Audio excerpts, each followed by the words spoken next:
Hello friends, बहुत सारे बच्चे पूरे 2 साल से सीईटी, नीट और जेडब्ल्यू इन कॉम्पिटिटिव एग्जाम्स की प्रिपरेशन कर रहे हैं। बट एट द एंड अगर जेडब्ल्यू में आपको क्वालिफाई होना है तो 75% का क्राइटेरिया है। और बहुत बच्चे आके पूछ रहे हैं, सर हमें बोर्ड में डर लग रहा है कि क्या हम 75% का क्राइटेरिया क्वालिफाई कर पाएंगे। तो मैं उन सभी बच्चों को कहना चाहता हूँ, आप 75% का क्राइटेरिया नहीं कर पाओगे, आप 85% का क्राइटेरिया कंप्लीट कर पाओगे, क्योंकि आप 2 साल से स्टडी कर रहे हो। सिर्फ आपको थोड़े से गाइडलाइंस की जरूरत होती है, सिर्फ आपको थोड़ा सा पैटर्न समझना चाहिए। अगर आप समझ गए तो बहुत ही आसानी से you can achieve your target my dear friends. और जो बच्चे रेगुलर बोर्ड की प्रिपरेशन कर रहे हैं उनके तो कोई पूछने वाली बात ही नहीं है, you can definitely cross easily 90%। Okay, तो अगर आप 2 साल से प्रिपरेशन कर रहे हो तो 85-90 तो आप कर ही सकते हो। सिर्फ एक होता है, सर स्टडी तो बहुत कर लिया, लेकिन क्या कुछ टेक्निक्स है जो हमें पेपर लिखते वक्त याद रखनी चाहिए?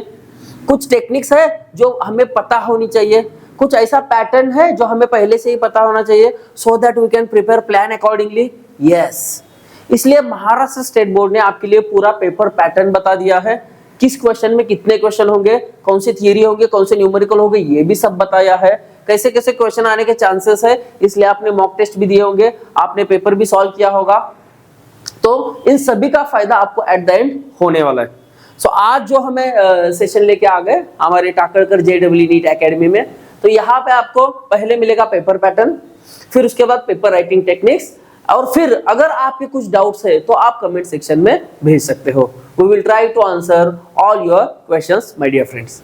So let's start with a very beautiful segment, and that segment is paper pattern.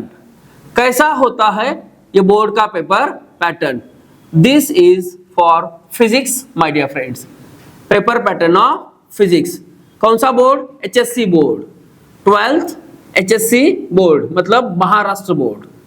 Yes sir, paper pattern of physics 12th HSC board. Ready? तो अगर आपने टोटल पेपर देखा तो टोटल पेपर होता है 70 मार्क्स का विदाउट ऑप्शन।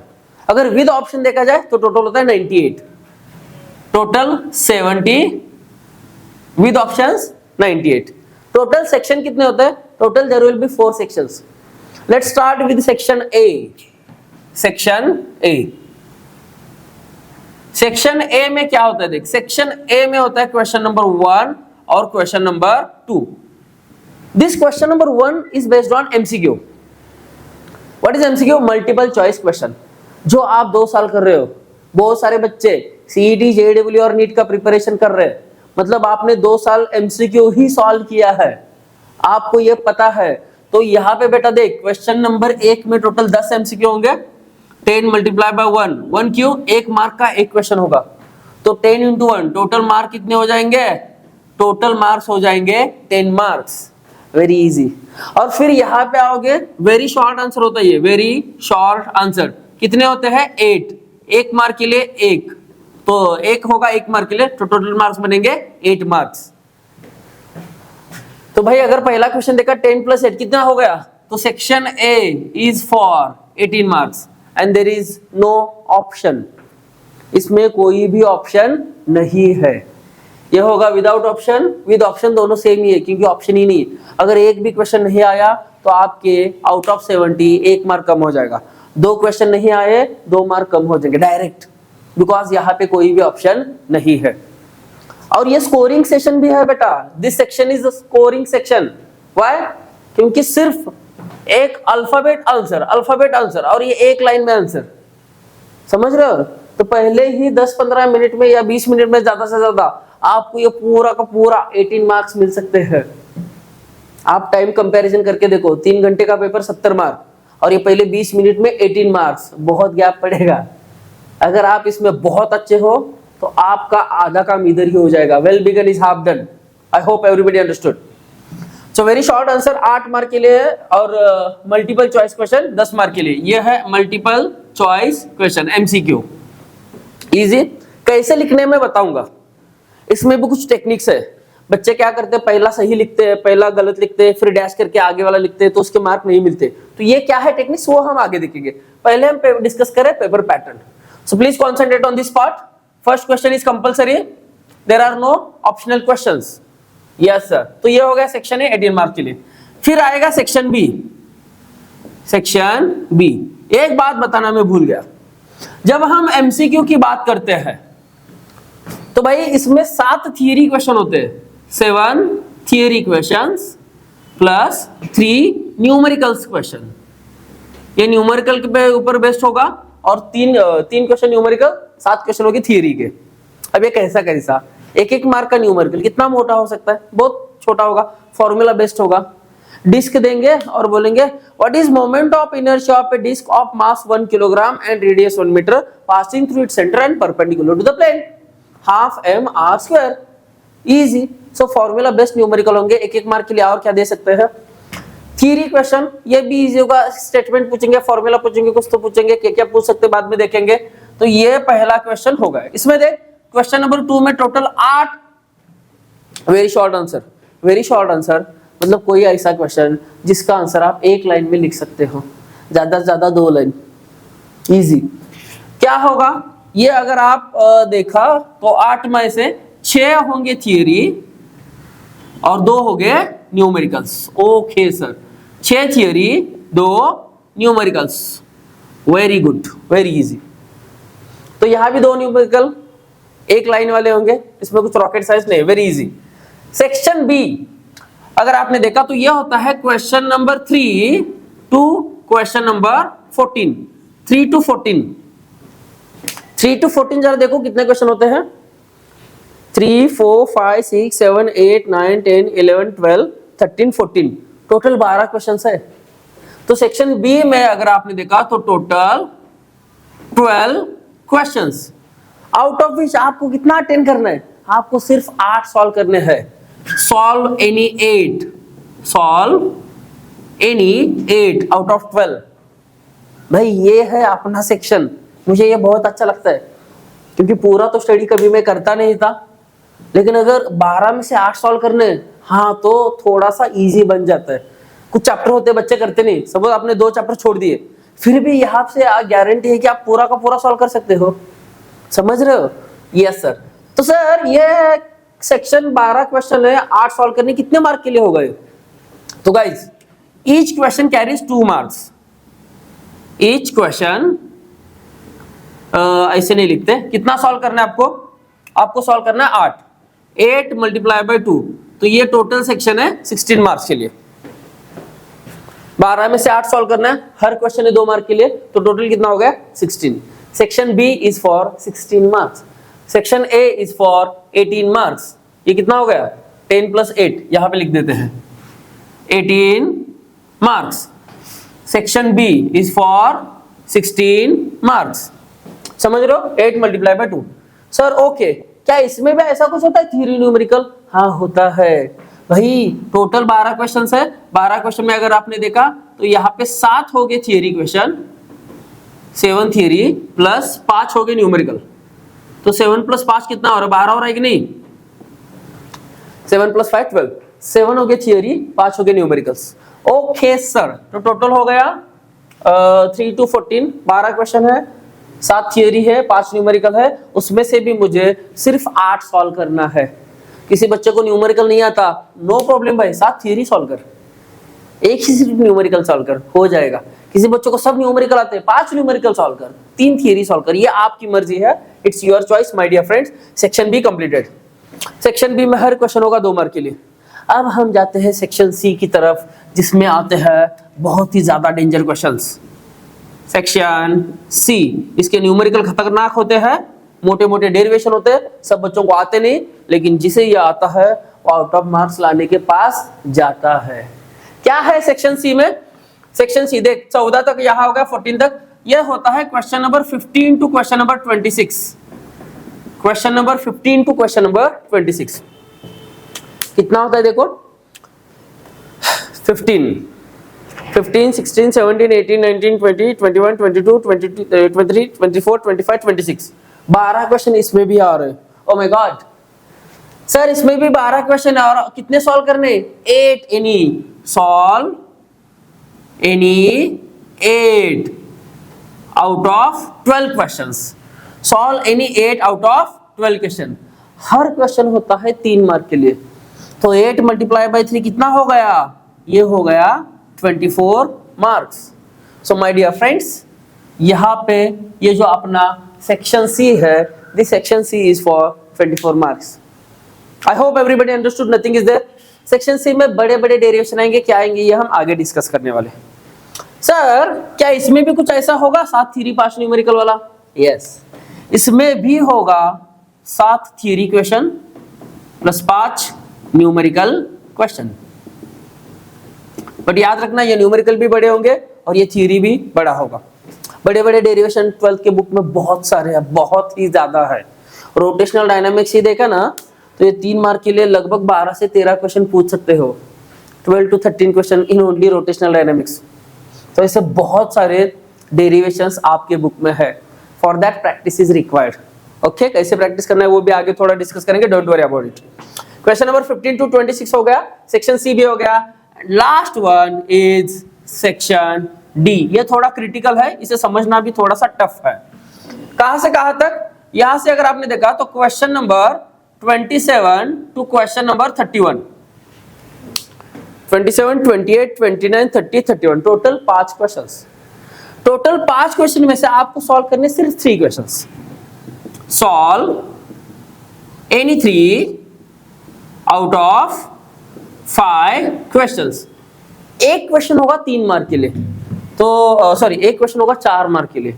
4 3 12 मार्क्स हो गए, यहाँ पे 12 मार्क्स हो गए। तो देख इसमें होता क्या है। सर क्या कुछ थ्योरी कुछ न्यूमेरिकल ऐसा होता है? हाँ होता है। 2 क्वेश्चन जो होते हैं ना वो कंपलसरी थ्योरी होता है, बड़ा derivation. For example, obtain differential equation of linear simple harmonic motion, hence find its displacement, velocity and acceleration. तो ये बड़ा क्वेश्चन आ गया। डिस्प्लेसमेंट, वेलोसिटी, एक्सेलरेशन फाइंड करोगे तो 1-1 मार्क मिलेगा और डिफरेंशियल इक्वेशन लिखने का 1 मार्क, टोटल 4 मार्क। ऐसा बड़ा क्वेश्चन। तो 2 क्वेश्चंस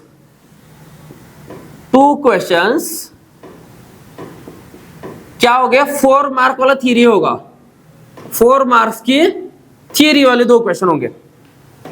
2 क्वेश्चन सिर्फ थ्योरी वाला होगा, लेकिन जो बाकी 3 क्वेश्चन बचते हैं उसमें क्या होगा? उसमें 2 पार्ट किए रहेंगे, 2 मार्क का थ्योरी, 2 मार्क का numerical. Okay, so remaining 3 questions का क्या करेंगे? वो पार्ट करेंगे। 2 मार्क्स थ्योरी प्लस 2 मार्क का न्यूमेरिकल होगा। 2 marks numerical. So my dear friend, this is your paper pattern. अब मैं आपको कुछ टेक्निक बताऊंगा। I hope everybody understood this, no doubt about it, very easy. तो ये देख, टोटल 18 प्लस 16 प्लस 24 प्लस 12। आप भी करके देखो, मैं भी करके देखो, क्या 70 आंसर आता है कि नहीं मुझे चेक करना है। तो मैं कैलकुलेटर ओपन कर रहा है, तो देख 18 प्लस 16 प्लस 24 प्लस 12 मेरा तो आ रहा है। ओके, तो guys if you see carefully, total there are 70 marks, but ये हो गया without option. Sir with option जरा बताओ। तो चलो विद ऑप्शन भी यहां देख लेते हैं। 18 तो ये विद ऑप्शन ही है, ये फिर से लिखते इधर। हाँ यहां पे देख, अगर 8 सॉल्व किए तो कितना मिलेगा? 16, और विद ऑप्शन कितना हो जाएगा? 12 क्वेश्चन है, तो 12 2 24, ये हो गया विद ऑप्शन। यहाँ पे टोटल कितने क्वेश्चन है? 12 क्वेश्चन। 8 सॉल्व करोगे तो आपको 24 मिलने वाला है। विद ऑप्शन कितने बनेगा टोटल? 12 3 36। ओके, बट गाइज याद रखना, अगर आपने ये 12 का 12 सॉल्व किया तो फिर भी 24 ही मिलेगा। अब ये मत सोचो सर मैंने ये ज्यादा सॉल्व किया, ये कम सॉल्व किया, चलेगा क्या? नहीं। ओके, यहाँ पे 36 कभी नहीं मिलेगा, मैक्सिमम 24। इससे आगे सॉल्व भी करोगे तो नहीं मिलेंगे। आगे सेक्शन नंबर डी, टोटल कितने क्वेश्चन है? 5, 3 सॉल्व करने, 3 4 12, एंड अगर 5 सॉल्व किए तो 5 4 20। तो ये देख 98 आना चाहिए, 98 आना ही चाहिए। चेक करो, मैं भी चेक करता हूं। ये 18 लेना होगा, 18 प्लस 24 प्लस 36 प्लस 20, देख मेरा तो 98 आ रहा है, 98। सो ये होगा विदाउट ऑप्शन, ये होगा with option. This is paper pattern. क्या सब लोग इस चीज को समझ गए हो? अगर आप सब लोग इस चीज को समझ गए हो तो if you want you can write down, otherwise we will go to next session. उसमें हम देखेंगे कुछ बच्चा होता है जो सिर्फ न्यूमेरिकल सॉल्व करता है, कुछ बच्चा होता है जो सिर्फ थ्योरी सॉल्व करना चाहता है। ऐसे बच्चों के लिए कितने मार्क मिलेंगे, चलो वो भी जरा डिस्कस करते हैं। Okay, I am going to rub the board. I hope everybody understood this. Very easy. Okay, paper pattern.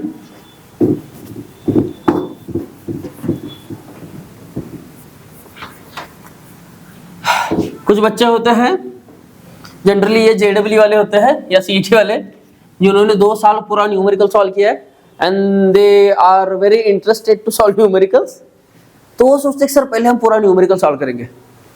कुछ बच्चे होते हैं जिनको न्यूमेरिकल अच्छा नहीं लगता, स्पेशली बायो वाले, वो बोलते सर न्यूमेरिकल नहीं सर, थ्योरी बताओ। तो आपके लिए 2 स्कीम है। क्या है ये स्कीम, चलो देखते हैं। अगर सिर्फ आप न्यूमेरिकल सॉल्व करोगे और सिर्फ थ्योरी सॉल्व करोगे, यहाँ पे देखिए, यहाँ पे लिखता है मैं सिर्फ न्यूमेरिकल वाले और यहाँ पे हो गए सिर्फ थ्योरी वाले। तो सिर्फ थ्योरी करके और सिर्फ न्यूमेरिकल करके आप कितने मार्क्स ला सकते हो, दिस इज आवर टारगेट। भाई सेक्शन ए की बात करते हैं। सेक्शन ए में होता है question number 1 and question number 2। Question 1 में हर क्वेश्चन 1 मार्क का है और ऐसे कितने न्यूमेरिकल आते थे, 3 न्यूमेरिकल्स आते थे। तो 3 मल्टीप्लाइड बाय 1 न्यूमेरिकल के यहां मिल गए 3 मार्क। क्वेश्चन नंबर 2 में टोटल 8 क्वेश्चंस होते थे, वेरी शॉर्ट आंसर, उसमें सिर्फ 2 न्यूमेरिकल होते थे। सो 2 into 1 इसके हो गए 2, ये हो गया सेक्शन ए। तो सेक्शन ए में सिर्फ न्यूमेरिकल करके आपको सिर्फ 5 मार्क मिलेंगे। Easy, yes sir. अब बात करते हैं सेक्शन बी की।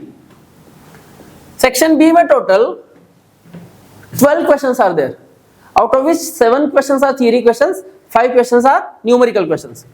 तो यहाँ पे आप क्या करोगे, 5 क्वेश्चन न्यूमेरिकल के सॉल्व करोगे, हर क्वेश्चन 2 मार्क का होगा और आपको मिलेंगे 10 मार्क।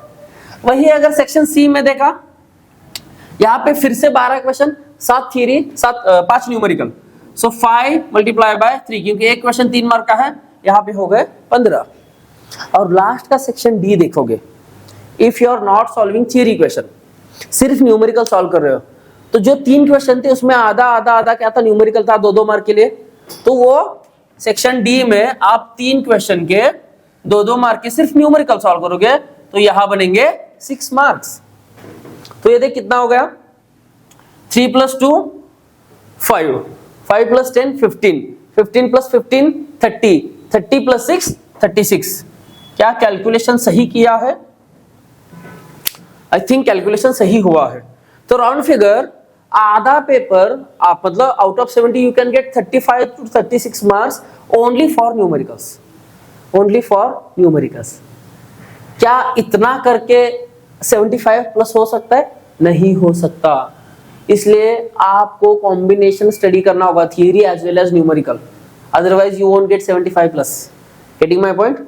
कुछ बच्चे हैं वो बोलेंगे सर थियरी से नहीं हो सकता, प्रैक्टिकल न्यूमेरिकल से नहीं हो सकता, बट क्या थियरी से हो सकता है? हो सकता है। चलो देखते हैं कैसे, बट इसमें टाइम भी बहुत जाता है।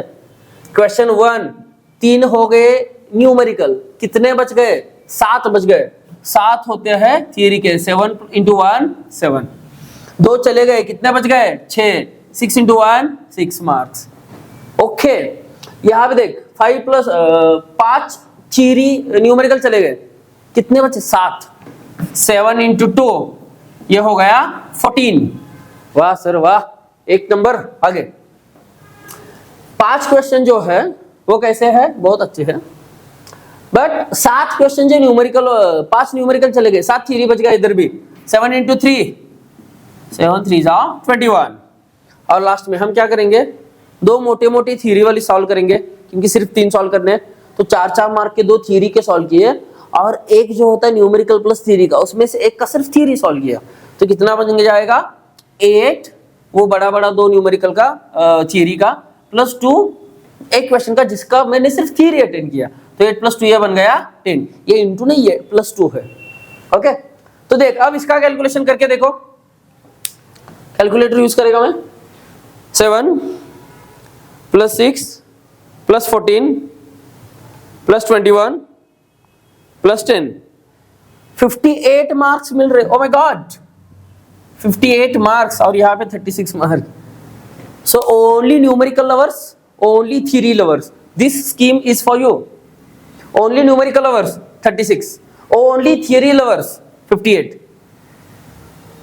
तो मुझे लगता है सिर्फ थ्योरी लिखोगे तो बहुत टाइम जाता है, बहुत टाइम जाता है, क्योंकि न्यूमेरिकल फॉर्मूला पुट किया, आंसर फाइंड किया, लॉग टेबल यूज किया, यू विल गेट आंसर। कम समय में ज्यादा चांस होते हैं मार्क मिलने के, और 3 घंटा इनफ है। बट अगर आप पूरा का पूरा थ्योरी लिखोगे तो हो सकता है कि आपको एट द एंड टाइम थोड़ा सा कम मिले, टाइम में बहुत मारा मारी हो सकता है एट द एंड। सो उस वक्त आपको क्या करना है, you have to study theory as well as numerical. अगर दोनों का एक साथ स्टडी करें तो डेफिनेटली बहुत अच्छे मार्क मिलेंगे, कम समय में, जितना समय दिया उसमें ही बहुत अच्छे मार्क मिलेंगे। सो मुझे लगता है ये सब लोग समझ गए। अब आने वाला बहुत इंपॉर्टेंट सेगमेंट जिसका नाम है how to write that paper actually. I hope everybody understood what is paper pattern. अब हम देखने वाले हैं एक्चुअल में पेपर लिखना कैसे है। ओके, तो एक वर्चुअल आंसर शीट अज्यूम करेंगे। तो suppose I have this virtual answer sheet. Okay,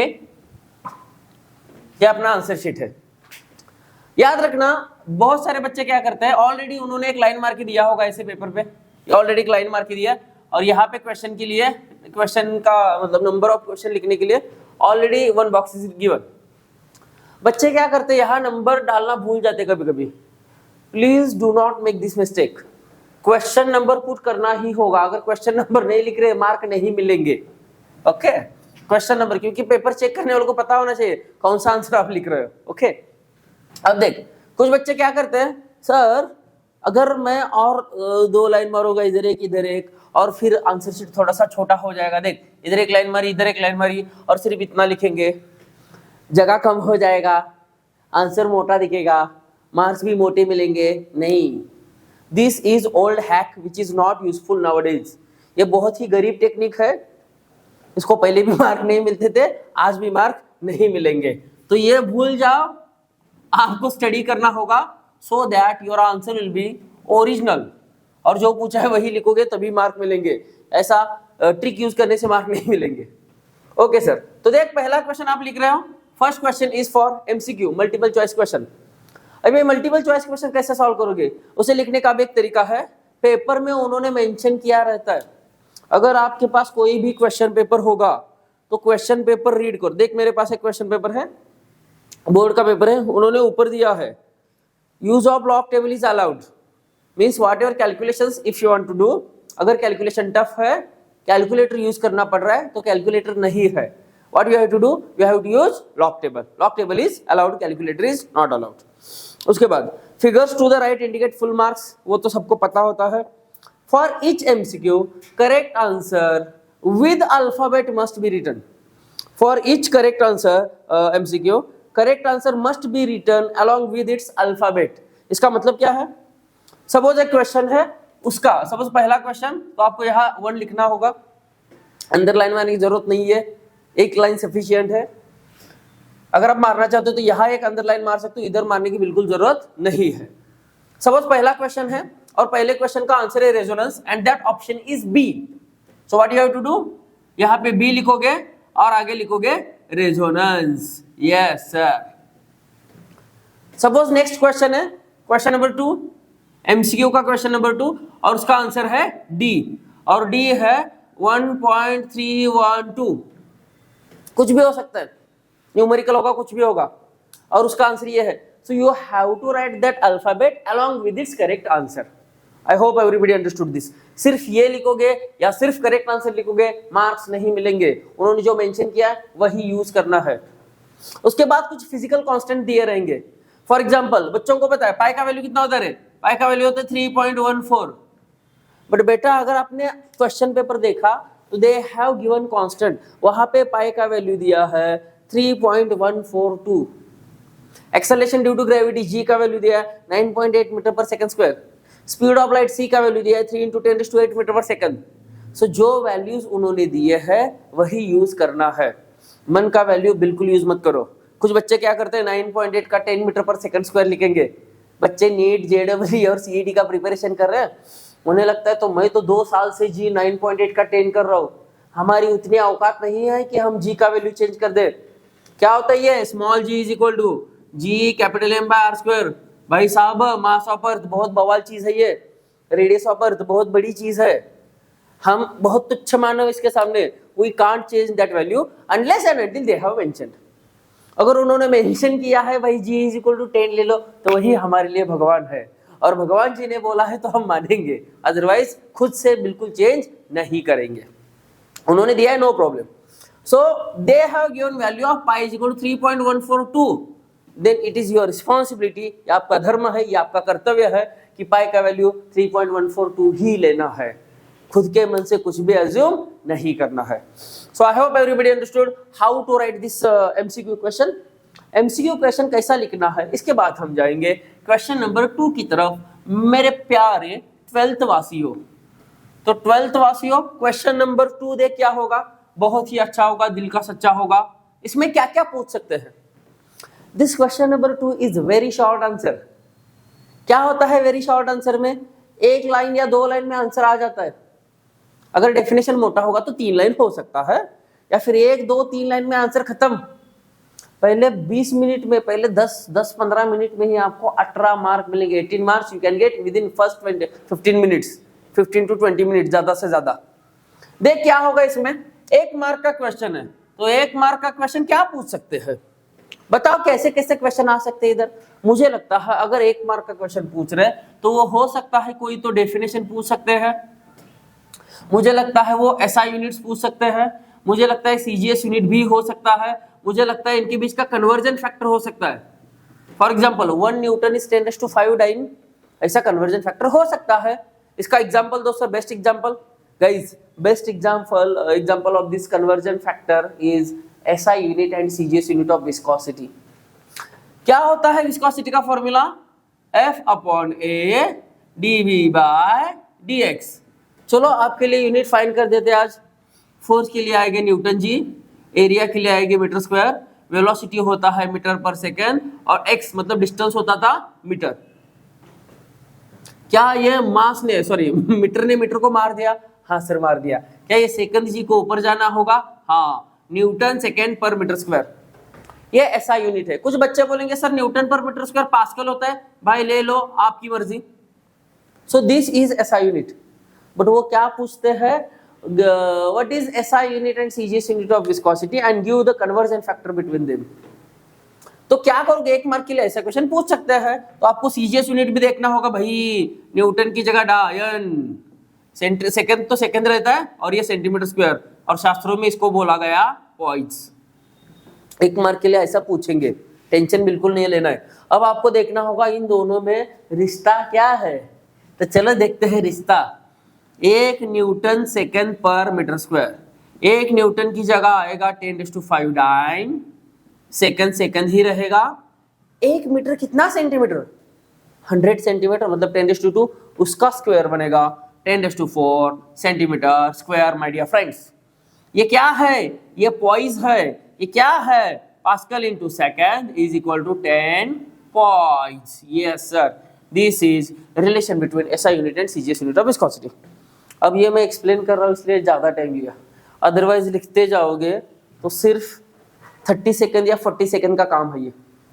मतलब जो पहला 18 मार्क है, फर्स्ट 18 मार्क्स, हर एमसीक्यू के लिए 1 मिनट लिया आपने, और 8 मार्क के क्वेश्चन के लिए 1-1 मिनट भी लिया, तो भाई 18 मिनट में 18 मार्क्स मिलेंगे। टोटल पेपर है 70 marks, for that you will get 3 hours. 3 hours मतलब 180 मिनट्स, 180 मिनट्स में 70 मार्क्स का पेपर लिखना है, लेकिन पहले 18 मिनट में 18 मार्क्स मिल रहे हैं आपको। तो देखो रेशो, देखो यहाँ पे बच्चे लीड करेंगे, समझ रहे हो, very good. So time management आपको देखना है, for that you have to write 4 और 5 papers before your board exam. 4-5 paper लिखो, इससे क्या होगा, आपका टाइम मैनेजमेंट अच्छा हो जाएगा। देख सो सर एसआई यूनिट पूछ सकते हैं, सीजीएस यूनिट, कन्वर्जन फैक्टर पूछ सकते हैं, और क्या क्या पूछ सकते हैं इधर। अब आप बताओगे क्या क्या पूछ सकते हैं। अपने दिल से पूछो, आंसर मिलेगा। मैंने भी मेरे दिल से पूछा, मुझे आंसर मिला ऐसा unit, CGS unit, conversion factor हो सकता है, एडवांटेजेस हो सकते हैं, मुझे लगा लिमिटेशंस हो सकते हैं, लिमिटेशंस हो सकते हैं, मुझे लगा डिसएडवांटेजेस भी हो सकते हैं। एक बहुत अच्छी चीज डायमेंशन नाम की, वो भी पूछ सकते हैं, फॉर्मूला भी पूछ सकते हैं। फॉर एग्जाम्पल उन्होंने पूछा what is the formula of frequency of cyclotron accelerator, frequency is equal to Q B by 2 pi M, you can write this answer. बहुत सारे बच्चों को मैंने क्वेश्चन पूछा, कुछ बच्चों ने ऐसा आंसर दिया sir frequency is equal to 2 pi M by Q B. बेटा वो टाइम पीरियड था, time period is 2 pi M by Q B, frequency is Q B by 2 pi M, you have to know this, इसलिए practice करना है। So 1 mark के question 1 line में answer होगा और यहाँ पे आपको 8 मार्क मिल सकते हैं। ओके आपको पता है कितने न्यूमेरिकल आएंगे, न्यूमेरिकल भी आएगा तो छोटा सा फॉर्मूला बेस्ड न्यूमेरिकल होगा। Surface tension F is equal to T by 2L, okay surface tension is force per unit length, surface tension T is equal to force per unit length. कभी कभी होता क्या है, वो सोप बबल देंगे, soap bubble के लिए हम 2 से मल्टीप्लाई करते हैं और ये छोटे छोटे न्यूमेरिकल हो सकते हैं। कभी कभी ये भी पूछेंगे सो दैट सरफेस टेंशन क्या है, newton per metre, surface tension is force per unit length, तो पूछेंगे show that newton per metre is equivalent to joule per metre square. कुछ नहीं, मीटर से मल्टीप्लाई करो, मीटर से डिवाइड करो, newton into metre is joule, you have to show this, very easy, okay, so that newton per meter is equivalent to joule per meter square। ऐसे छोटे छोटे question 1 mark के लिए पूछ सकते हैं। And I hope everybody understood how you are going to write this question number 2 also. अब हम बात करेंगे अगर आपको पूछा है numerical question, what to do for numerical question my dear friends. Suppose question number 4 है 2 मार्क का न्यूमेरिकल, तो यहाँ पे आपको क्वेश्चन नंबर लिखना है और क्वेश्चन नंबर 2 के बाद सब क्वेश्चंस नहीं होते, 3 4 5 6 ऐसे ही क्वेश्चन है। Question number 4 is numerical question. कैसे सॉल्व करेगा तो न्यूमेरिकल क्वेश्चन, पेन से सॉल्व करेंगे सर। अब देख क्या करना है, पहले तो न्यूमेरिकल क्वेश्चन अगर है, यहाँ पे लिख रहा है मैं numerical question for your understanding purpose, numerical question, यहाँ पे आपको नहीं लिखना उधर न्यूमेरिकल है, ओके। सो पहले तो जैसा आप 10th स्टैंडर्ड में करते थे गिवन, अब बच्चों को लगता है सर हम 12th स्टैंडर्ड में आ गए, हम जब JEE नीट CET का प्रिपरेशन करते थे मन में कैलकुलेशन करते थे डायरेक्ट आंसर लिखते थे। यहाँ पे वैसा नहीं करना है, you have to assume that जो पेपर चेक कर रहा है उसे कुछ नहीं पता और फिर आपको पेपर लिखना है, उन्हें बहुत सारी चीजें पता है, आपसे वो बहुत ज्ञानी लोग हैं, बट आपको अज्यूम करना है, you have to write each and every step clearly, जितना हो सके उतना स्टेप बढ़ाते जाओ, मतलब एकदम फालतू का स्टेप नहीं बढ़ाना, जितना इंपॉर्टेंट है उतना स्टेप बढ़ाओ चलेगा। तो यहाँ पे देख गिवन लिखो, सपोज उन्होंने दिया है करंट दिया है 2 मिली एम्पियर, सपोज उन्होंने रेजिस्टेंस दिया है कुछ तो 10 वोल्ट और वो 10 ओहम है, सॉरी हाँ, और वो पूछ रहे टू फाइंड, क्या पूछ रहे, सपोज वो वोल्टेज पूछ रहे, पोटेंशियल डिफरेंस कितना है बताओ, ओके। ये क्वेश्चन 10th स्टैंडर्ड का है, don't expect that you will get this question in your 12th standard, नहीं। फॉर एग्जांपल फॉर्मूला कौन सा यूज करोगे भाई, मुझे लगता है फॉर्मूला आप यूज करोगे ओम्स लॉ का, V is equal to IR। अब अच्छा बच्चा क्या करेगा, वैल्यू पुट करेगा, करंट 2 मिली मतलब 10⁻³ रेजिस्टेंस कितना है रे 10, 2 10 जा 20 इंटू 10⁻³, या फिर आप इसे 2 इंटू 10⁻² वोल्ट भी लिख सकते हो, या फिर 20 मिली वोल्ट भी लिख सकते हो, ये हो गया voltage. Now this question, this type of question you may get for 2 marks. अब इसके लिए क्या करना भाई, ये जो फॉर्मूला होता है ना, फॉर्मूला को हाफ मार्क देंगे, ये कैलकुलेशन को हाफ मार्क देंगे, and final correct answer with its SI unit you will get 1 mark. आधा आधा एक, टोटल हो गए 2, तो इस क्वेश्चन के लिए आपको मिलेगा 2 आउट ऑफ 2। कुछ बच्चे सोचते हैं सर मैंने गिवन लिखा है, क्या गिवन को भी मार्क्स होता है? नहीं, गिवन के मार्क्स नहीं होते, you are future of this country. अगर आपको ऐसे छोटी छोटी चीजों के लिए मार्क दिए जाए तो फ्यूचर बहुत ही डेंजर लगेगा। सो गिवन का मार्क्स नहीं मिलेगा, you will get marks for this, यहाँ पे आप डिजर्व करते हो वहां पे मार्क मिलेंगे। अब देख पेपर टोटल होगा 3 घंटे का, 3 आवर्स। अगर 3 घंटे का पेपर है So now it is your responsibility to complete this paper in 2 hours and 45 minutes. थोड़ा सा टफ होगा ये, अगर आपको सब कुछ आता है तो ये 15 मिनट पहले खत्म करना टफ होगा, बट आप 2 घंटा 50 मिनट में तो कंप्लीट कर ही सकते हो अगर प्रॉपर टाइम मैनेजमेंट किया जाए। तो 2 घंटा 50 मिनट में पेपर खत्म होगा। बहुत सारे बच्चे करते हैं सर ये लास्ट के 10 मिनट वहां पे हम क्या करेंगे, यहाँ पे आप टाइम पास बिल्कुल नहीं करोगे। टाइम पास करने का टाइम ये नहीं है। आप क्या करोगे, आपने ये न्यूमेरिकल लिखा, आपने आगे अंदर आंसर लिखे, वहां क्या करना होगा लास्ट के 10 मिनट में, ये जो फॉर्मूला है ना उसको स्क्वायर ब्रैकेट करना है, पेंसिल से स्केल लेके करना है, ऐसा हाथा ना, मतलब डायरेक्ट हैंड से अगर करोगे तो उतना अच्छा नहीं होगा। ये तो this is part of presentation actually.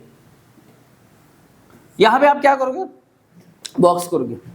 Sir why this box is required, this box is not at all required, it is not written anywhere that you have to do this, no, but ये हम खुद से करेंगे, it is part of presentation. क्योंकि क्या है, paper जो check करने वाला आदमी है उसे ऑलरेडी बहुत ज्यादा पेपर चेक करने, उसके पास इतना टाइम नहीं कि हर स्टेप वो चेक कर दे जाए।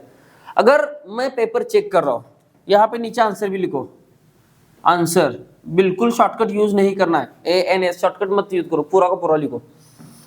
The voltage or the potential difference of given conductor is 2 into 10 raised to minus 2 volt. Across given conductor is 2 into 10 raised to minus 2 volt. ये आंसर भी आपको लिखना है।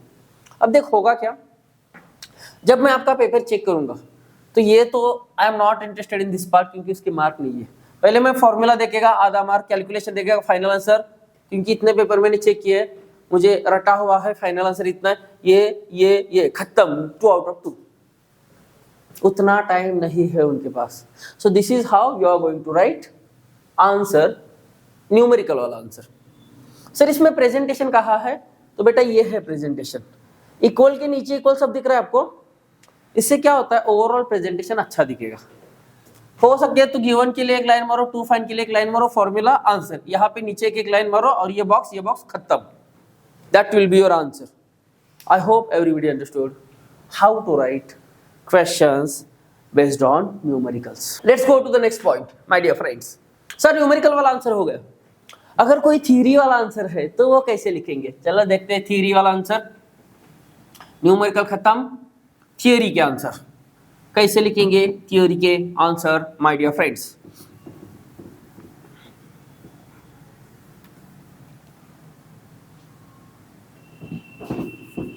लास्ट के 10 मिनट याद रखना, लास्ट के 10 मिनट्स खाली रहने चाहिए। अब देखिए थियरी क्वेश्चन है, सपोज क्वेश्चन नंबर 13, 3 मार्क का क्वेश्चन है, तो कहीं तो आप क्वेश्चन नंबर 18 वगैरह लेते हैं।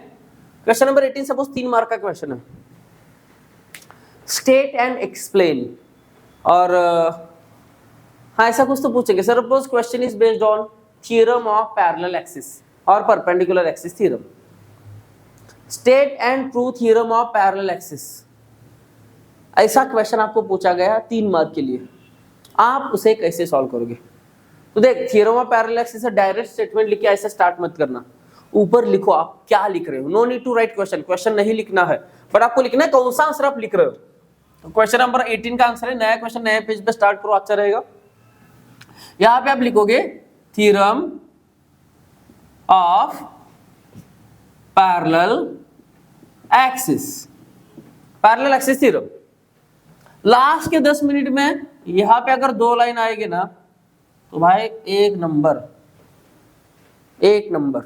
लास्ट के 10 मिनट में यहाँ पे 2 लाइन मारो, this is part of presentation actually, इसको मार्क्स नहीं होते, but at the end impact अच्छा रहेगा। या तो इससे एंड में क्या होगा, 2 या 3 मार्क इधर उधर हो सकते हैं, आधा मार्क बढ़ सकता है। So theorem of parallel axis, पहले क्या करोगे आप, स्टेटमेंट के लिए एक लाइन मारा, दूसरे लाइन से स्टार्ट किया, मस्त स्टेटमेंट लिखा, moment of inertia about any axis is equal to moment of inertia of an object passing through its centre of mass and product of mass of the object and square of the distance between 2 parallel axis. ये आपने मस्त statement लिखा, 3-4 line चली गई, एक number. उसके बाद आएगी डायग्राम जो प्ले करेगी सबसे ज्यादा इंपॉर्टेंट रोल। अब आप इमेजिन करो लास्ट के 10 मिनट में आपने यहां भी 2 लाइन मार दिया, लास्ट के 10 मिनट में ये काम करना है, लाइन मारने वाला, ओके। इधर उधर लाइन नहीं मारना है, पेपर पे लाइन मारना है। ओके, डायग्राम देख, क्या है डायग्राम। डायग्राम कुछ बच्चे क्या करते हैं, यहां खोपचे में ड्रॉ करते हैं। क्यों? पेपर सेव करना है सर, बहुत पेड़ काटने पड़ते हैं पेपर बनाने के लिए, और हम ऐसा होने नहीं देंगे। हम डायग्राम जितना हो सके उतना छोटा करेंगे, पेपर सेव करेंगे। बेटा please don't do this. Exam के बाद ट्री प्लांटेशन करो, बट यहाँ पेपर सेव करने की कोशिश बिल्कुल मत करो। ओके, मैं आपके लिए ट्री प्लांटेशन करूंगा, बट ऐसा मत करो प्लीज। अब देख होगा क्या डायग्राम। डायग्राम ऐसा मस्त एक साइड में ऐसा थोड़ा सा ड्रॉ कर सकते हो आप। डायग्राम अच्छा लगना चाहिए, क्योंकि जो पेपर चेक करने वाला है उन्हें पता चलेगा आपकी डायग्राम देख के कि भाई कितना आपका नॉलेज में क्लियरिटी है मोस्ट ऑफ द टाइम्स। तो डायग्राम एकदम जबरदस्त होनी चाहिए। Okay, neat labelled diagram is important. नाम देने हैं, तो सपोज यहाँ पे एक ऑब्जेक्ट है, ये ऑब्जेक्ट है सपोज मैग्नेट। यहाँ तो मैग्नेट नहीं आता, लेकिन मैं एग्जांपल दे रहा हूं। अगर मैग्नेट है तो ये मैग्नेट है, तो यहाँ आपको लिखना होगा मैग्नेट। अच्छे से लिखो। ओके, डायग्राम पेंसिल से ही ड्रॉ करना है, नाम भी पेंसिल से दे दो चलेगा। ओके, यहाँ पे डायग्राम के लिए पेन का इस्तेमाल बिल्कुल मत करो। कभी कभी होता है ये डिस्टेंस CD है, ये डिस्टेंस H है। यहाँ पे अगर डिस्टेंस सिर्फ आपने H लिया, यहाँ पे CD है, तो नीचे आप लिख सकते हो CD is this, H is this, distance between them. ये ऐसे लिखना है आपको। अगर नाम देने हैं तो हो सकता है अगर राइट साइड में नाम आ रहे तो दिखने में अच्छा दिखेगा। अगर सब नाम राइट में आ रहे हैं तो दिखने में अच्छा दिखेगा। You have to follow this rule. Arrow ऐसा इधर एक आइटम इधर एक आइटम, ऐसे एरो क्रॉस मत करो, वो उतना प्रेजेंटेशन अच्छा नहीं लगता। तो प्रेजेंटेशन अच्छा कब लगेगा, एक डायग्राम है और एरो ऐसे पैरेलल है, एक साइड में सब नाम आ गए, थोड़ा सा ऐसा सेंटर में, थोड़ा सा इस साइड में डायग्राम आ गया, दिखने में भी अच्छा दिखेगा। I hope everybody understood how to draw diagram.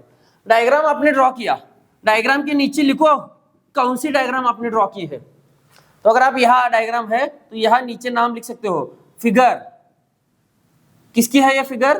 तो सपोज ये है थ्योरम ऑफ पैरेलैक्सिस का होगा, या फिर ये होगा कुछ भी हो सकता है, ट्रांसफॉर्मर हो सकता है, ट्रांजिस्टर हो सकता है, कुछ भी हो सकता है। You have to write name of that figure. I hope everybody understood how to draw diagram.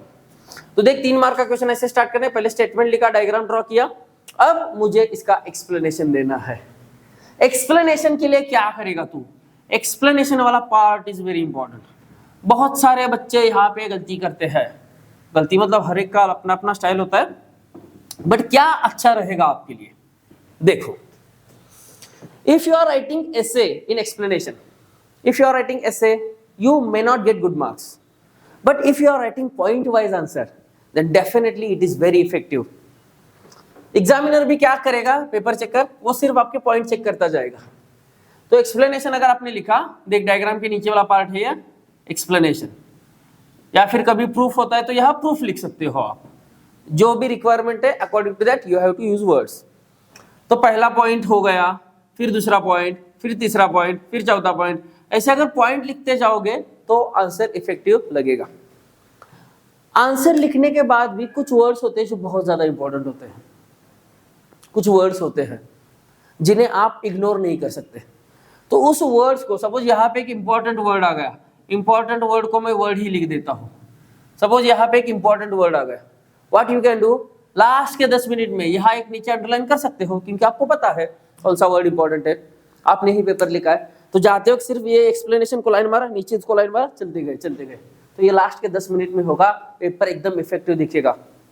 हाँ, ये हमने भी किया है, हाँ ये टॉपर्स के पेपर जब मैं देखता हूँ ये सब लोग करते हैं। इससे क्या होगा, एकदम आपका प्रेजेंटेशन अच्छा रहेगा, और प्रेजेंटेशन जब अच्छा होता है तो देखने वाला, जो चेक करने वाला है, उसके मन में एक पॉजिटिव फील आएगा आपके लिए। हो सकता है एट द एंड जिसने प्रेजेंटेशन अच्छा नहीं है, जिसने कुछ भी मतलब करेक्ट लिखा है लेकिन प्रेजेंटेशन नहीं कहा भी कुछ भी लिखा है, उसके मार्क्स, और अगर आपका प्रेजेंटेशन है आपके मार्क्स में 2, 3 या 4 मार्क का फर्क आपको दिखेगा। भाई मैं बोल रहा हूँ 2 मार्क भी बढ़ गए, किसके है, 2 मार्क से भी JEE वालों बच्चों को इफेक्ट हो सकता है, because guys you have to get more than 75%। Okay, और बुरा तब लगता है जब 2 मार्क की वजह से 75 नहीं हो रहा। ओके, मैटर ही नहीं होने देना है, फर्स्ट अटेम्प्ट में ही मोर देन 75, टारगेट 85 90 का रखना है, आसानी से हो जाएगा। Okay, so I hope everybody understood how to write this theory वाला क्वेश्चन। न्यूमेरिकल वाला क्वेश्चन कैसे लिखना है हो गया, थियरी वाला क्वेश्चन कैसे लिखना है हो गया, डायग्राम कैसे ड्रॉ करना है वो भी हो गया। So this is how you can write paper my dear friends.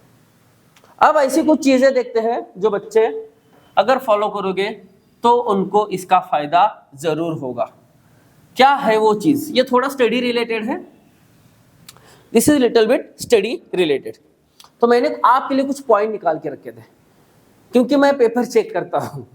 कुछ बच्चे क्या करते हैं, while doing स्टडी कुछ ट्रिक्स बनाते हैं अपना। जैसे वे ऑप्टिक्स नाम का चैप्टर है, और वे ऑप्टिक्स नाम के चैप्टर में क्या है, conditions to obtain steady state interference pattern.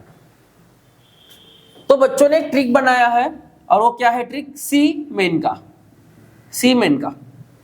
देख वैसे तो ये पॉइंट याद रखना थोड़ा सा टफ होता है बच्चों को, 6-7 पॉइंट है, एग्जाम में 2 मार्क के लिए क्वेश्चन पूछ रहे तो minimum 4 points you have to right.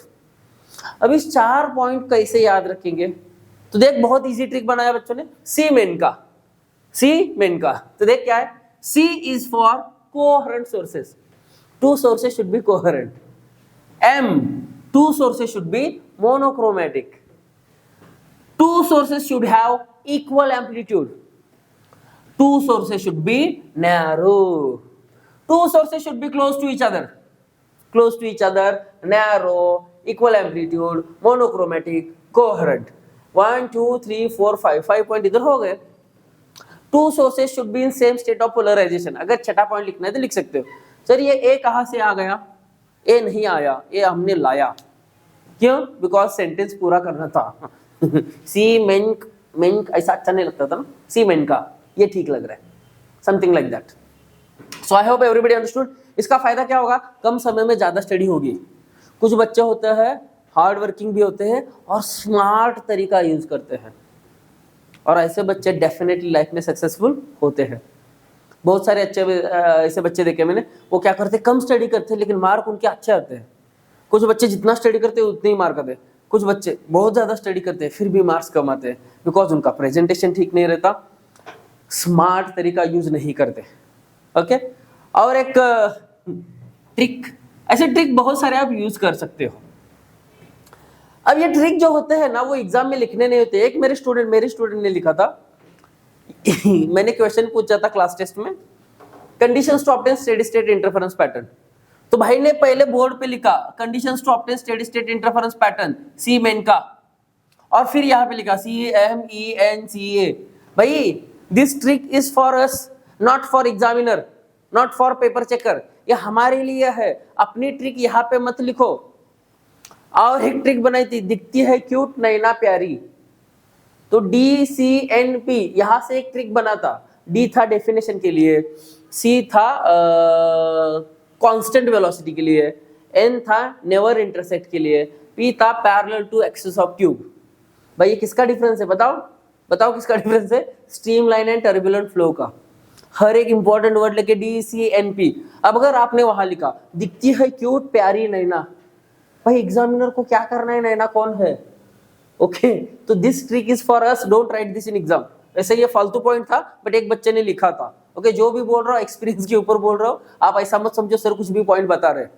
Okay, one more thing जो हाल ही लास्ट के 1-2 ईयर्स में देखने को मिल रहा है, that is mobile language and shortcuts while writing answer. Do not use mobile language. How are you, oh my God.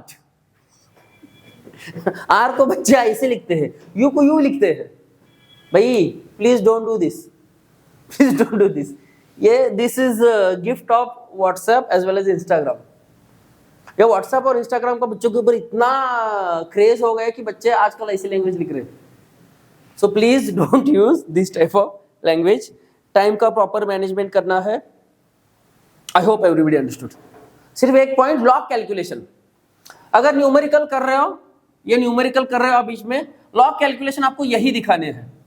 You have to show calculations of logarithm, सब यहाँ पे दिखाने हैं, उसके भी मार्क्स होते हैं। और कोई भी रफ वर्क करना है, रफ वर्क आपको लास्ट पेज पे करना है।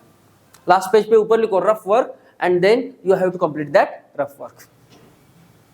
Okay, from my side I have taken all points जो मुझे लगता था इंपॉर्टेंट है. बट जब हम बच्चों के सामने होते हैं तो बच्चों के बहुत डाउट्स होते हैं. हो सकता है आपके भी बहुत सारे डाउट्स हो. तो डिस्क्रिप्शन में देख मैंने क्या क्या किया. डिस्क्रिप्शन में आपको इसका वेटेज मिलेगा, 12th स्टैंडर्ड के हर चैप्टर का वेटेज मिलेगा, पेपर पैटर्न भी मिलेगा, और उसके बाद हमारा मोबाइल नंबर है या फिर कमेंट सेक्शन है. आप डायरेक्ट कॉल कर सकते हो या फिर कमेंट सेक्शन में आपके डाउट भेज सकते हो. Okay, best way mobile number पे कॉल करो, हम डायरेक्ट 1-to-1 असिस्ट कर सकते हैं. कुछ भी डाउट्स हो, most welcome, we are here to solve all your doubts. Is it okay? So I hope everybody understood this today session. ये सेशन होपफुली आपके काम का होगा. Thanks my dear friends.